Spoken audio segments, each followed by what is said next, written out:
My son is a huge fan of transportation vehicles. If it's an MTA transportation vehicle, my son will most likely want it. There's a lot of cutesy buses out there. He wanted something that looked pretty authentic. Surprisingly, this was a bus that I used to take when I lived in the city. And we've had this bus now for 2 years. You'll see a little bit of wear and tear on this, but this is a toy bus. Some buses that we bought and realized they were die cast.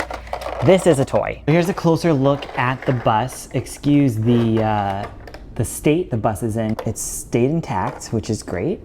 Here's a closer look at the doors. You can open and close them like this. Over time, the paint has worn off, but it doesn't really matter to my kids. Pushing the bus like that. So it is